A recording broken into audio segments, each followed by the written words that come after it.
Welcome to the Ultimate Sports Podcast. Today is Monday, October 28th, 2019. Big podcast today. World Series, NFL, college football, NBA, NHL. A move in baseball by a contender, a firing of a pitching coach. Tiger Woods wins the Zozo tournament. College football gets the lines for Week 10. A trade in the NFL between the two New York teams I'll get to, as more trade deadline stuff, and a significant injury in the NHL, as well as my best bet of the day. Okay, we're going to start the World Series. 3 games happened this weekend, and they all happen to be the same team winning, and it's not the team that people thought would possibly win 2 of the 3 games, potentially, but nope. The Astros defeat the Nationals 4-1 in game number 3 to get on the board in the series. Josh James gets the win. Anibal Sanchez the loss. Roberto Osuna the save. Top of the second, RBI single. Josh Reddick 1-0 Stros. Top of the third, infield single. Michael Brantley 2-0 Stros. Bottom of the fourth, RBI triple. Victor Robles makes it 2-1. Top of the fifth, RBI single. Michael Brantley makes it 3-1. Top of the sixth, home run Robinson Chirinos to make it 4-1. And now it's your final. Zach Greinke, 4 2/3, 7 hits, and a run through walks, 6 strikeouts. Josh James, a third of an inning and a strikeout. Brad Peacock, a third of an inning, 2 walks and a strikeout. Will Harris, an inning and 2/3 and 2 strikeouts. Joe Smith, an inning, a hit, and 2 strikeouts. Roberto Osuna, a hit, an inning, and a strikeout. Meanwhile, for Washington, Anibal Sanchez, 5 1/3 innings, 10 hits, 4 runs, and walk, 4 strikeouts. Fernando Rodney, 2/3 of an inning and 2 walks. Joe Ross, 2 innings and a hit, and Wander Suero, an inning and a strikeout. Game number 4. The Astros defeat the Nationals by a score of 8-1 to even up at 2 apiece. Getting the win, Jose Urquidy, Patrick Corbin the loss. Top of the first, RBI single, Alex Bregman, 1-0 Stros. Infield single, Yuli Gurriel, 2-0 Stros. Top of the fourth, home run Robinson Chirinos, 4-0 Stros. Bottom of the sixth, RBI groundout, Juan Soto makes it 4-1. Top of the seventh, grand slam, Alex Bregman, the biggest hit of the series in my opinion, makes it an 8-1 game and an 8-1 win for the Astros. Jose Urquidy, 5 innings, 2 hits, no runs, no walks, 4 strikeouts. Josh James, a third of an inning, and no run, 2 walks, and a strikeout. Will Harris, 2/3 of an inning, a hit, and a strikeout. Hector Rondon, 2/3 of an inning, a hit, and a walk. Brad Peacock, an inning and a third, a walk, and a strikeout. Chris Stavensky, an inning, a hit, and a strikeout. Meanwhile, for Washington, Patrick Corbin, 6 innings, 7 hits, 4 runs, 2 walks, 5 strikeouts. Tanner Rainey, a third of an inning, 2 hits, 2 walks. Fernando Rodney, a third of an inning, 2 hits, 2 runs, 3 walks. He gave up the grand slam. Wander Suero, a third of an inning and a strikeout. Junior Guerrero, 2 innings, 4 hits, and a strikeout. Game number 5. The Astros defeat the Nationals by a score of 7-1 to take a 3-2 series lead. Now they're on the verge of clinching their second World Series title in 3 seasons. Garrett Cole the win. Good bounce back from Game 1. Joe Ross the loss, filling in for the injured Max Scherzer. He had some shoulder soreness, so he was scratched. Top of the second, 2-run shot, Yordan Alvarez, 2-0 Stros. Top of the fourth, 2-run shot, Carlos Correa, 4-0 Stros. Bottom of the seventh, Juan Soto makes it 4-1. Top of the eighth, RBI single, Yuli Gurriel makes it 5-1. Top of the ninth, 2-run shot, George Springer makes it 7-1. That was your final. Garrett Cole, 7 innings straight, no run, 2 walks, 9 strikeouts. Joe Smith, an inning, a hit, and a strikeout. Ryan Presley, an inning, and a strikeout. Washington, Joe Ross, 5 innings, 5 hits, 4 runs, 2 walks, and a strikeout. Tanner Rainey, an inning, and nothing really. Sean Doolittle, an inning, a hit, no runs, a walk, and a strikeout. Daniel Hudson had his worst appearance so far of the playoffs. An inning and 2/3, 4 hits, 3 runs, a walk, and 2 strikeouts. Wander Suero, a third of an inning, and didn't give up much. Tuesday is game number 6 of the World Series. We're going to pick it on tomorrow's podcast. Now we'll switch over to the NFL, where we had a bunch of games yesterday, some good ones, some blowouts, some surprises, and whatnot. The Seahawks defeated the Falcons 27-20. Seattle 6-2. Atlanta 1-7. Russell Wilson 14 of 20, 182 yards, 2 touchdowns. Matt Schaub 39 of 52, 460 yards, a touchdown, and a pick. Eagles over the Bills 31-13. A huge win for Philly. They're 4-4. Buffalo's 5-2. Carson Wentz, 17 of 24, 172 yards and a touchdown. Josh Allen, 16 of 34, 169 yards and 2 touchdowns.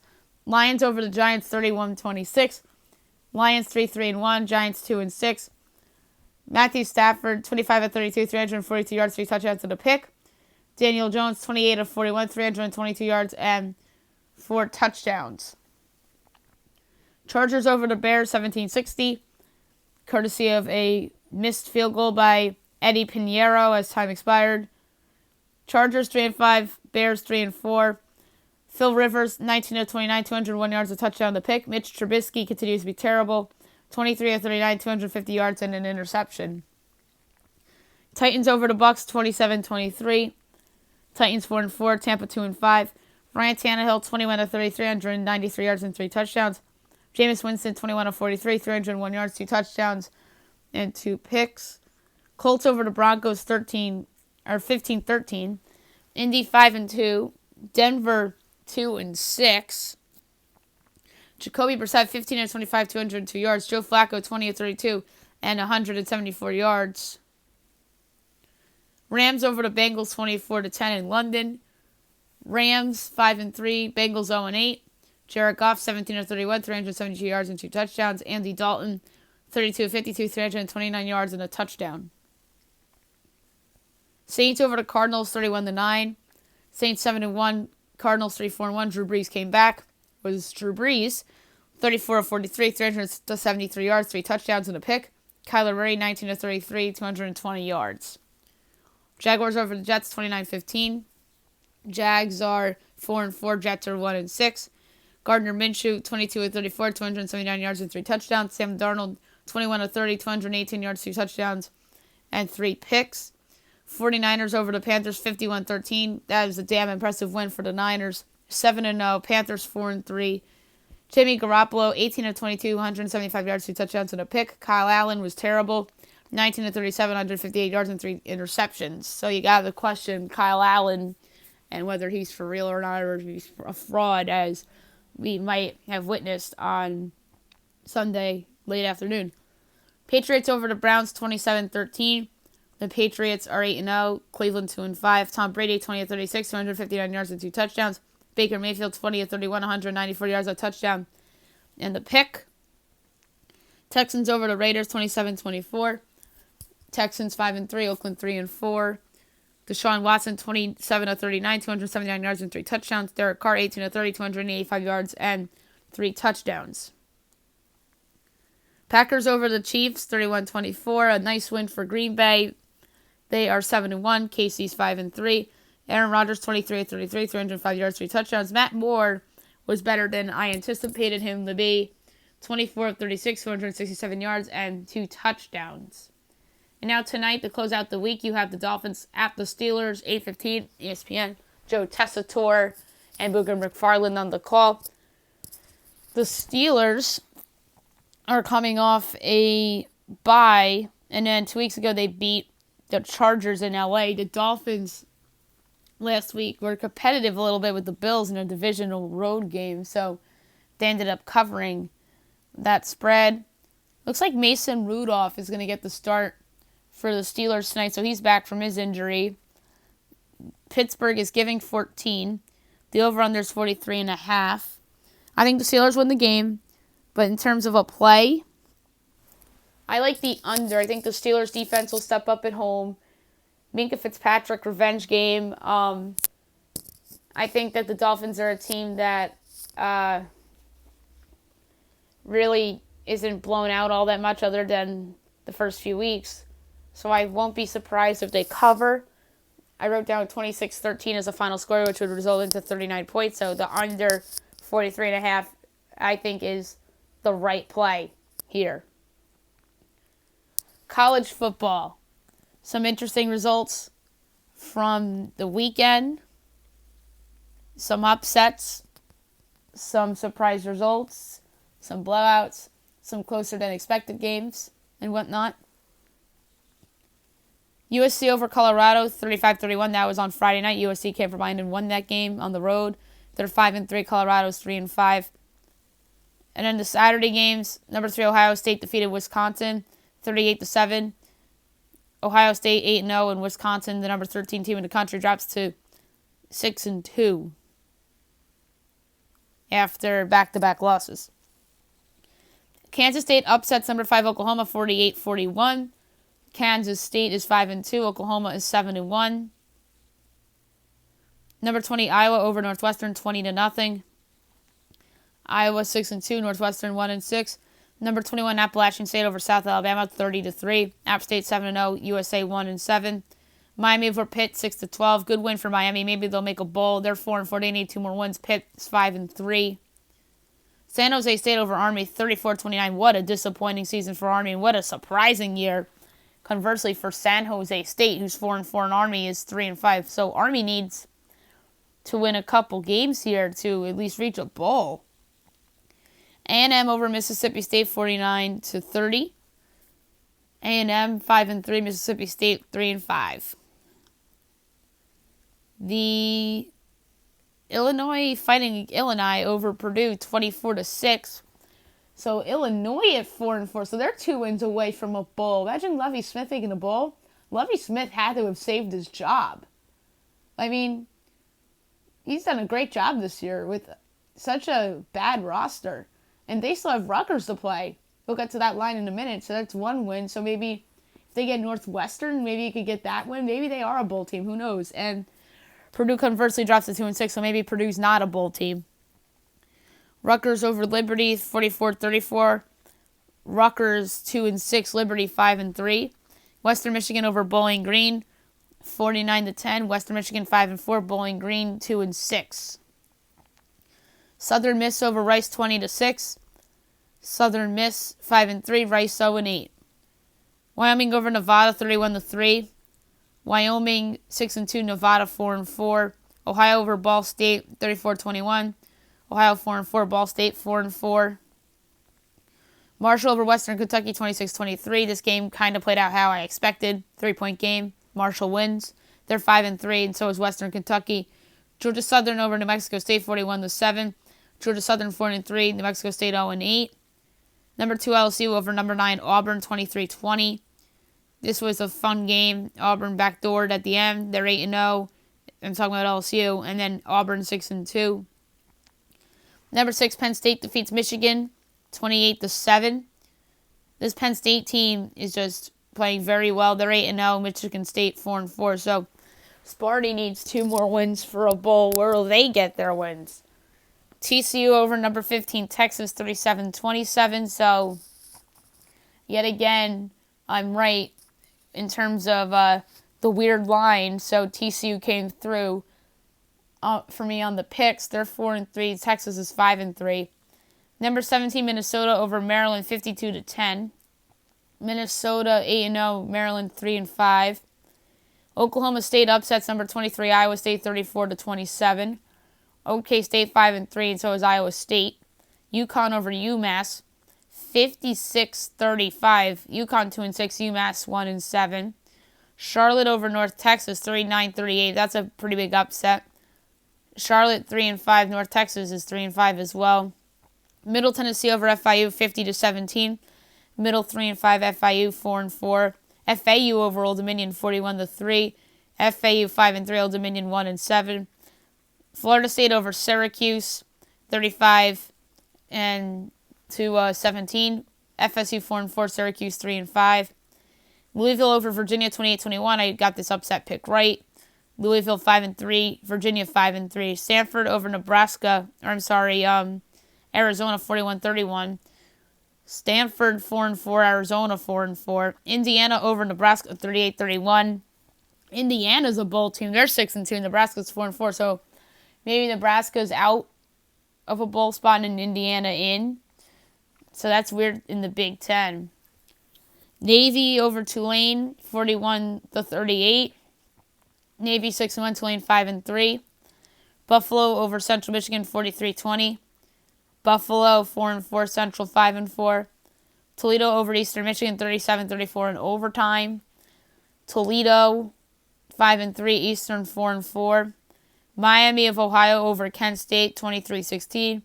So that's a pretty big upset. Miami 4-4, Kent 3-5.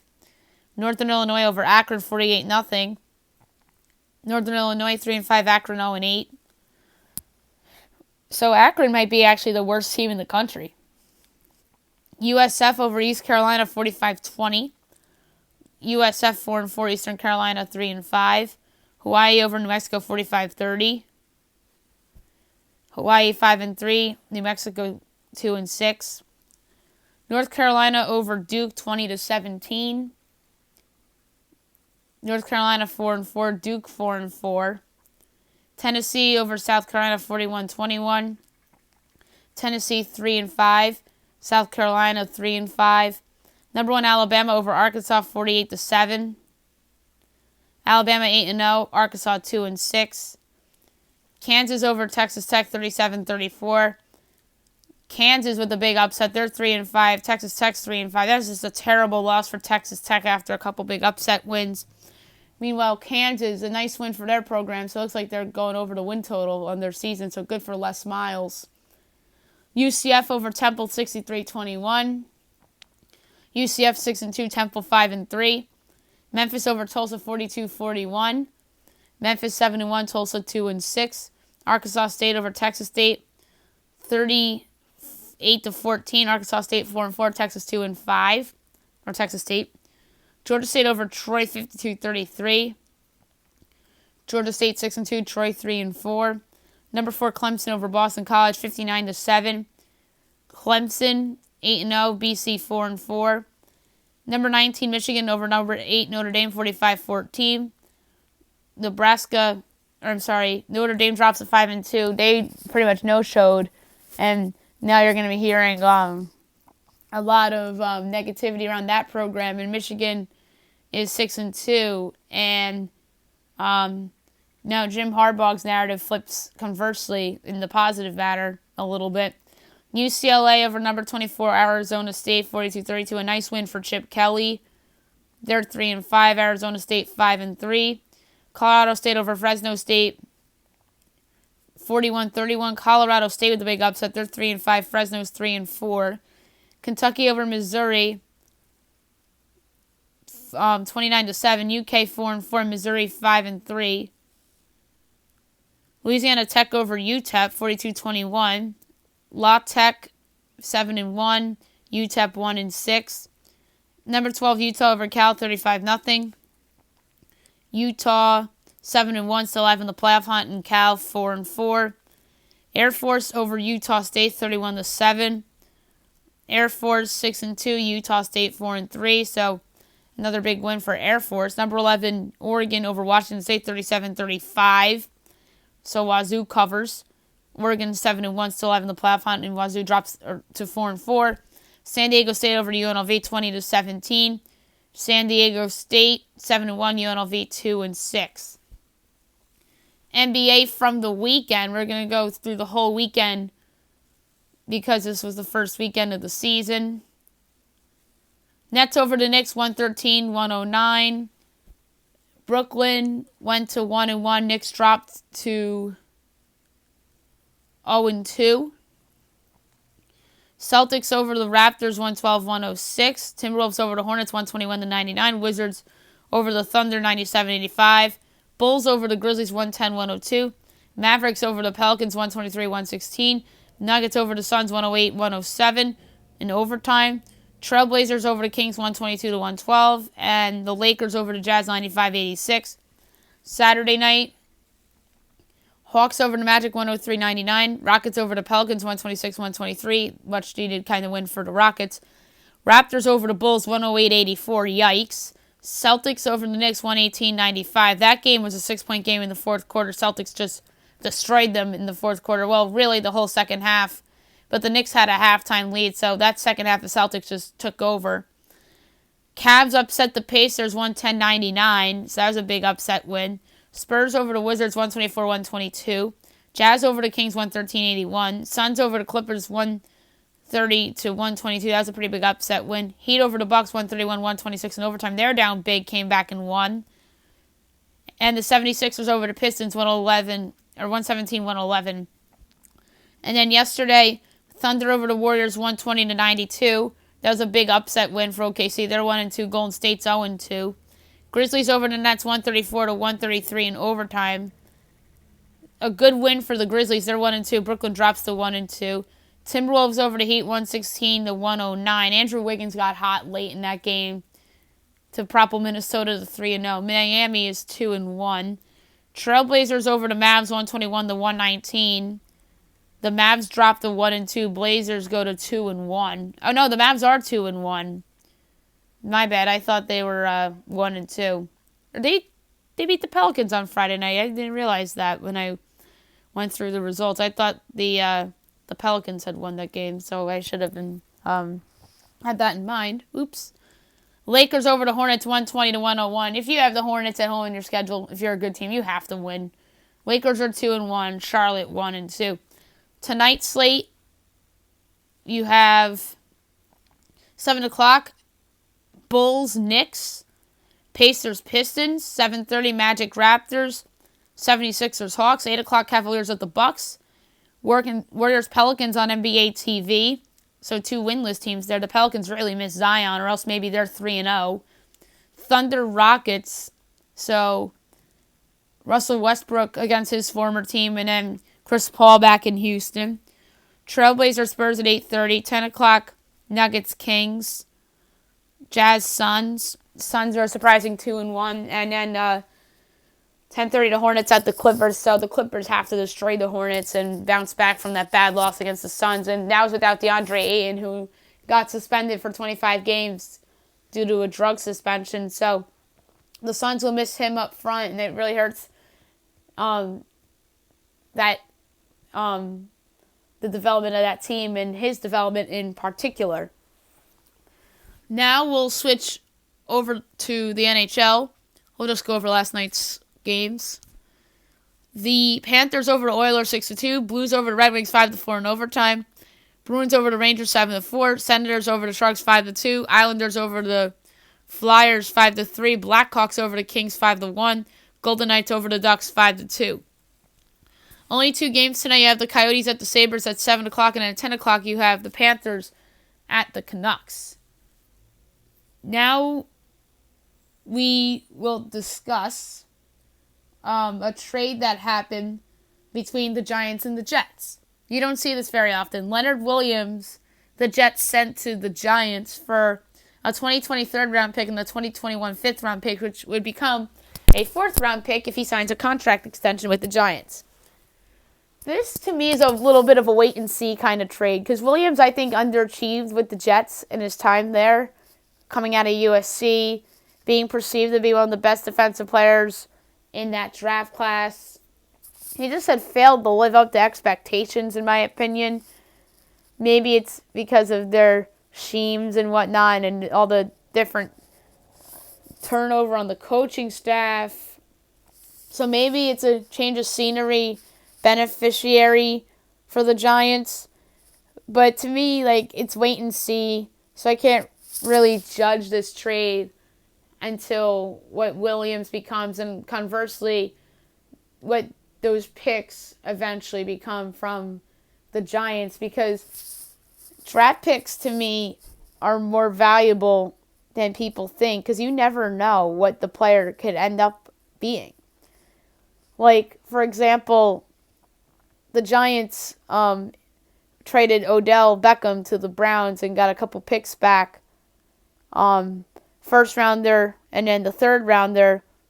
And the first rounder, Dexter Lawrence, is somebody who has played well as a rookie with the Giants this year. And meanwhile, Odell and the Browns are underachieving big time. It's not like we thought that the Giants were going to be good. Nobody did. So I don't want to kill the Giants for being 2-6, because I'm sure a lot of people thought they were going to be 2-6.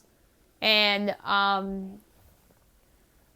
meanwhile, the Browns are 2-5, and I don't think anybody expected that. So I think that Odell trade, to me, has not really worked out for Cleveland much yet, because they're 2-5, and Odell was supposed to be that move that put the Browns as a Super Bowl contender, and right now they are back to being the laughingstock of the NFL. So that trade obviously has not worked out for the Browns yet. So back to this conversation, draft picks are important in my mind, and a third isn't a big deal to me. If it was a second or a first, then that's a bad deal if you're the Giants.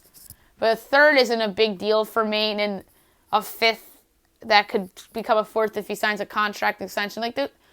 It's not terrible, but I don't love the deal because Williams to me is a guy that just is underachieved as a player and is not what we thought he was going to be coming out of USC back in 2015.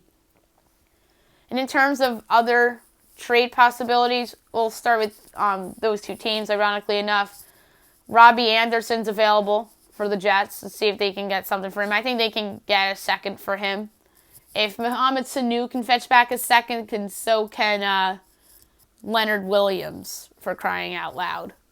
And I think that the Pats overpaid for Mohamed Sanu. Like a second-round pick for a guy that's really not that good anymore?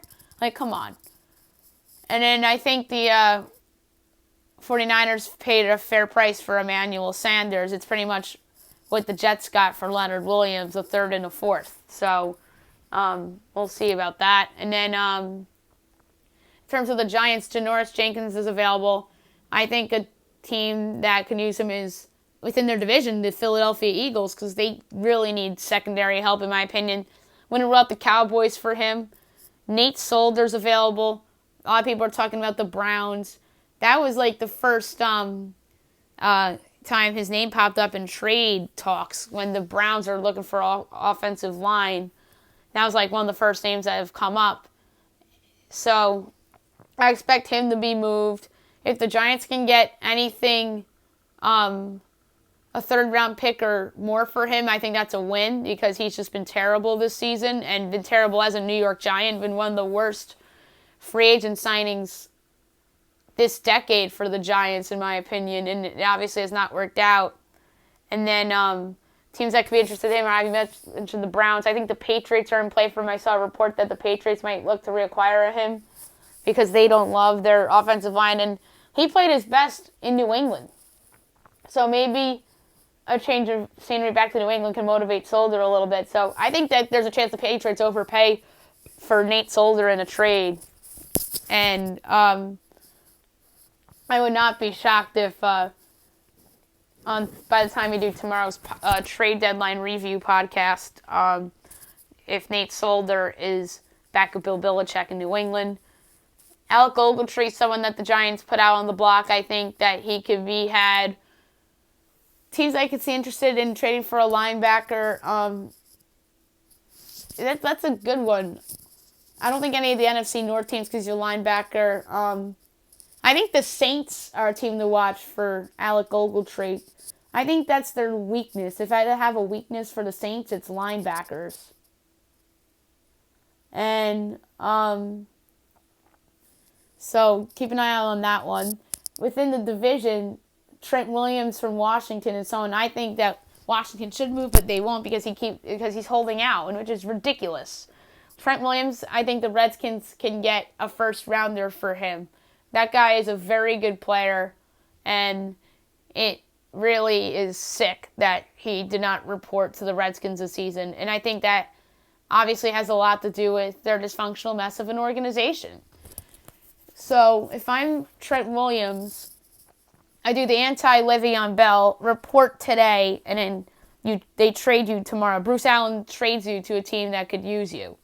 So that's one to keep an eye out. Ryan Kerrigan, maybe, from the Redskins could be had. NFC North, the Lions, Darius Slay is available. He didn't play yesterday. I think they faked an injury for him, so I think he's going to be traded. I think the other three NFC North teams will be buyers. Talked about the Saints. Atlanta, I think, is a seller. I think Vic Beasley is somebody that can be had from Atlanta. This is a little bit of a wild card. Carolina. I don't know what they do. I mean, Kyle Allen just had that terrible game. If they were looking to trade him and bring back Cam Newton, that would be a little interesting. Like, I think that Kyle Allen's trade value significantly dropped after that disastrous game. So I don't know what Carolina does. If I'm them, I buy and get some more help in the secondary. Maybe they're in play for like a Janoris Jenkins or a Darius Slay. Tampa Bay is interesting. Do they end up trading some pieces? I really can't have a feel about the Bucks. Seahawks to me have to be a buyer. They need to improve that pass rush. Maybe Snacks Harrison could be traded for the second straight season. He can help Seattle. San Francisco made their move with Emmanuel Sanders. The Cardinals made a move by trading for Kenyon Drake of the Dolphins. He helps their running game, so now they have 3 running backs. They have David Johnson, Chase Edmond, and Kenyon Drake. I like that trade for Arizona. I think it helps Kyler Murray in the running game, especially with the injury concerns of David Johnson. And that offensive line's really bad, though, so that does not help Kyler in any shape, way, or form. But Kenyon Drake is someone that I think will help the Cardinals. And then obviously the Dolphins are just getting rid of everybody. Conversely, the Rams made their move with Jalen Ramsey. And then going to the AFC East, we talked about the Jets. We talked about New England's possibilities with Nate Solder and a reunion, and they made a move for Mohamed Sanu. I think they overpaid. I think that Mohamed Sanu's like worth a third or even a fourth. I just don't think he's that good anymore, quite frankly. He's the number 3 guy in Atlanta, for crying out loud. And then he should have gotten back for Atlanta what Emmanuel Sanders got back Denver. So that's that take on Mohamed Sanu. I just think he's a little overrated, but he'll help the Patriots, nonetheless. The Dolphins, we talked about them trading Kenyon Drake. That's somebody who I predicted that was going to be traded before the season. I wonder if Devontae Parker will be somebody on the move. That's another name to keep an eye out. And then Bills, I think, should be all in on trying to get a wide receiver to help Josh Allen and that offense be better. And then the AFC North, Pittsburgh made their move with Minkah Fitzpatrick. Baltimore made their move by getting Marcus Peters. He helps their secondary. The Browns, I think, need to fix their offensive line a little bit to help Baker Mayfield's development and that team possibly turn their season around. The Bengals should trade A.J. Green, but they keep reporting that they won't trade him. They should. They'll get a lot back for him. They should trade him. They're morons if they don't. Oh, my goodness. AFC South, I think Houston needs a pass rusher now with the season-ending injury to J.J. Watt. A guy that I keep an eye on for them is Giants defensive tackle Dalvin Tomlinson, who's been okay this year. He's obviously a significant drop-off from J.J. Watt, but that's somebody that I'd have my eye on for Houston to try to replace Watt. And then that could have been another Leonard Williams destination with the Watt injury. So I think they need to upgrade their defense with the injury news to Watt so they can still have a season and something to play for. I'm not writing the Texans season over because I think they have an opportunity here to make a trade to salvage some stuff, especially on the defensive side of the ball. And obviously their offense is obviously one of the best in the league, despite not having Will Fuller right now. The Colts, I think, should upgrade a little bit on the defensive side of the ball, maybe secondary, if they can. Jacksonville, to me, should be interested in acquiring playmakers. Tennessee, I don't love this Tennessee team. I think that's a team that's going to stand pat, and I think they're a complete wild card in this too. I think them and Tampa Bay are kind of wild cards, and the Browns obviously as well. The AFC West, Denver traded Emmanuel Sanders. I do not see them trading Von Miller. That would really be a shocker if they dealt him. So I think that they're going to stand pat for the rest of the trade deadline other than Emmanuel Sanders. The Chiefs are interesting because they have, I think, a move in them maybe to improve their run defense. The Raiders, I think, will be buyers. They're sitting there, I believe, at 3-3, maybe 3-4. Yeah, 3-4, and they should obviously do something about their pass rush.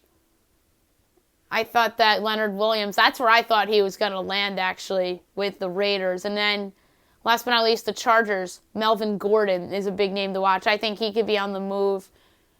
I think a team that would make sense for Melvin Gordon, this is kind of interesting, but I want to see if maybe Houston could get him. Because I'm not a huge Carlos Hyde fan at all. I think he's like a second-tier running back or backup running back.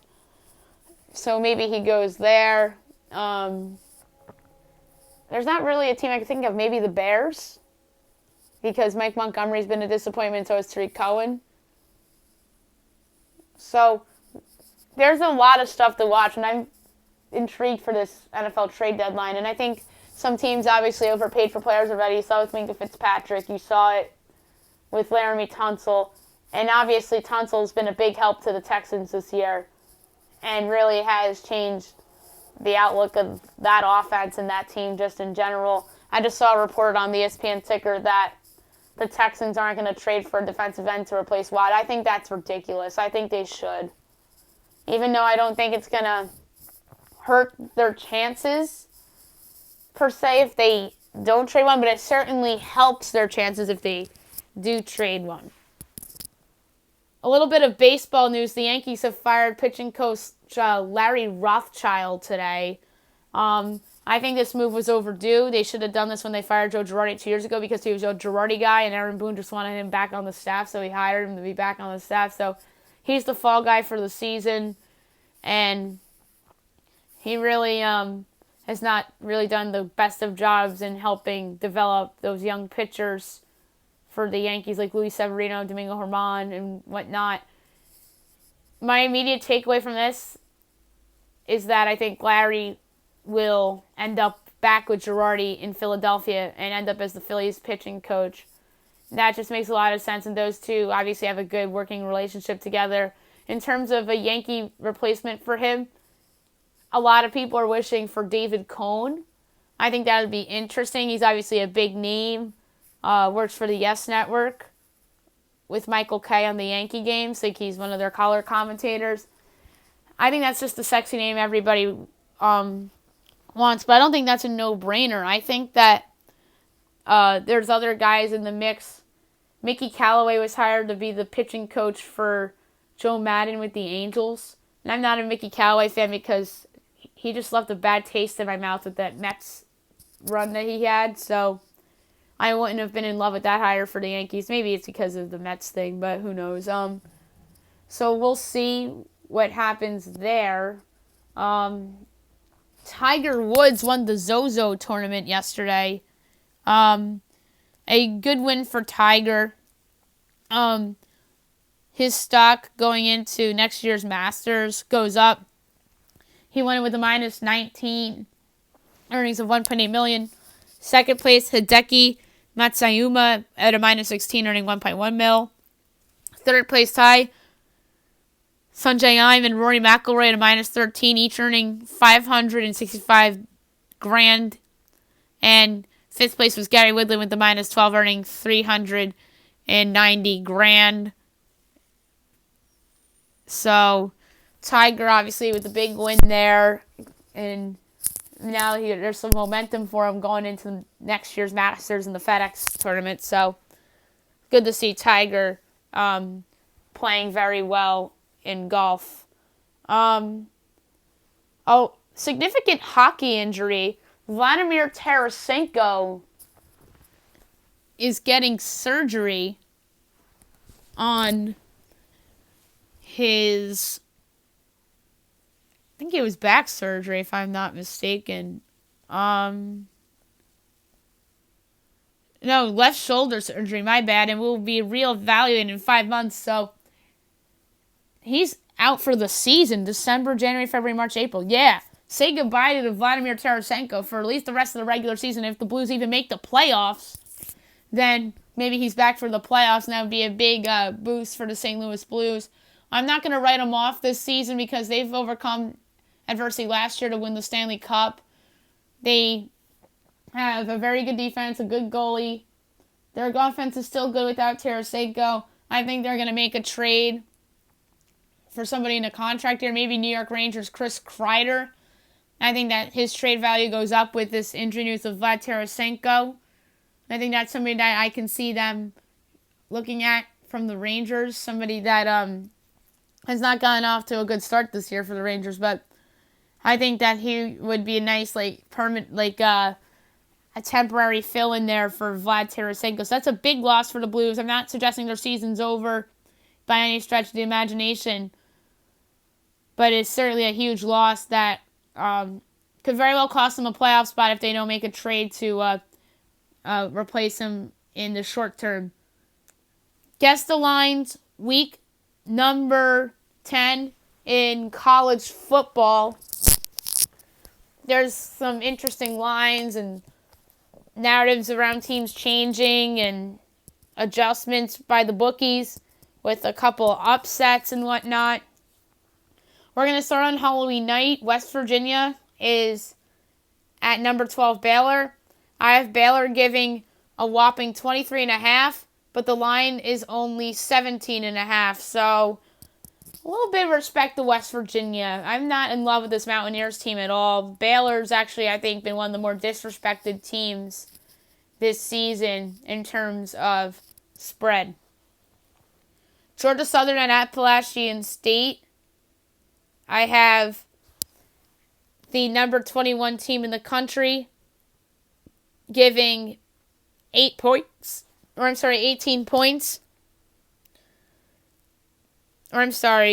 have them giving 32 points against Georgia Southern. They're actually number 20 in the rankings, and App State is giving only 18, so I gave away the answer before I gave away my guess, so that's an oops by me. So I was way off on that line. I think that App State is undervalued here. Navy at UConn, I have Navy giving 24.5. They're giving 26.5, so 2 points off.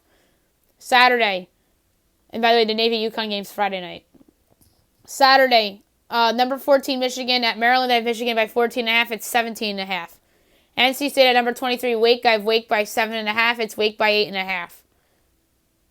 8.5. Houston UCF. I have UCF by 23.5. 25.5, and it's 23.5. Buffalo at Eastern Michigan. I have Eastern by 3.5, and it's a pick'em. Northern Illinois at Central Michigan. I have Central by 6. It's Central by 1. Nebraska at Purdue. I have Nebraska by 3, and that's what the line is, so the first correct pick of the podcast. Boston College at Syracuse. I have Cuse by 3. It's Cuse by 2.5. UTSA at Texas A&M. I have A&M by 38.5, and it's 38, so a half point off. Old Dominion at FIU. I have FIU by 9.5. It's 15.5. Liberty at UMass. I have Liberty by 10.5. It's 21.5. Wow. Akron at Bowling Green. I have Bowling Green by 10.5. It's 6. Virginia Tech at number 16 Notre Dame. I have Notre Dame by 7.5. It's 18. So the Vegas having more faith in Notre Dame than me. Troy at Coastal Carolina. I have Troy by 4.5, and it's a pick'em. Number 8 Georgia against number 6 Florida. I have Georgia by 7, and it's 4. Number 22 Kansas State at Kansas. I have State by 9 and State by 6. Arkansas State at UL Monroe. I have UL Monroe by 4.5. It's Arkansas State by 1.5. So the road team giving points there. Marshall at Rice. I have Marshall by 15.5, and it's 10. UTEP at North Texas. I have North Texas by 24.5, and it's 23. Army at Air Force. I have Air Force by 10.5. It's 15. Middle Tennessee at Charlotte. I have Charlotte by 20. Middle Tennessee is giving 2.5. UNLV at Colorado State. I have UNLV by 6.5. This is the line I think I was the most off on. Colorado State's giving 10. I think that's ridiculous. I think they're just being judged by that upset win over Fresno. Rutgers at Illinois. Illinois by 21. It's 20. Wofford at number 4, Clemson. I have Clemson by 55.5, but the line hasn't been posted yet. Number 9, Utah at Washington. Of Utah by 3.5. It's 2.5. Mississippi State at Arkansas. State by 10.5. It's 7. Pitt at Georgia Tech. I have Pitt by 11.5. Pitt's only favored by 9. FAU at Western Kentucky. I have Western Kentucky by 3. It's 2.5. Tulsa at Tulane. I have Tulane by 15.5. It's 10. Oregon State at Arizona. I have Arizona by 6.5. It's 7. Texas State at Louisiana. I have Louisiana by 14.5. It's 22.5. Ole Miss at number 11, Auburn. I have Auburn by 17. It's 17.5, so a half point off. Number 17, Cincinnati at East Carolina. I have Cincy by 18.5. It's 23. UAB at Tennessee. I have Tennessee by 13.5. It's 12. Northwestern at Indiana. I have Indiana by 10.5. It's 12.5. Number 15, SMU at number 24, Memphis. I have Memphis by 1. It's 3.5. Vandy at South Carolina. I have South Carolina by 13. It's 15. Virginia at UNC. I have Virginia by 7.5. It's UNC by 2, so I was way off on that one. Number 7, Oregon at USC. I have the Ducks by 7. It's Ducks by 6. Colorado at UCLA. I have the Bruins by 2.5. It's Bruins by 5.5. BYU at Utah State. I have Utah State by 12. It's only 6.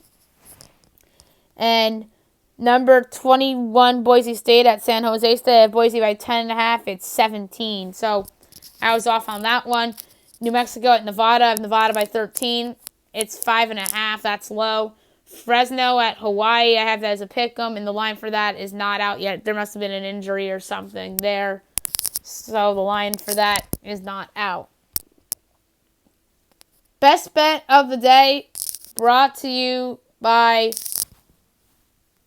Let's do FanDuel. We'll change up our sponsor for the day with FanDuel getting the nods over DraftKings. So there's a lot of NBA tonight. You have Monday Night Football and no World Series.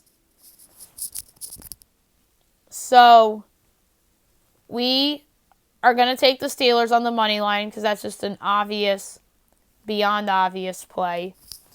And by the way, best bets are going to keep getting better within the next week because college basketball's back. So we can bet on some easy money lines there. So the Steelers, and then we'll switch to the NBA. And we're going to take the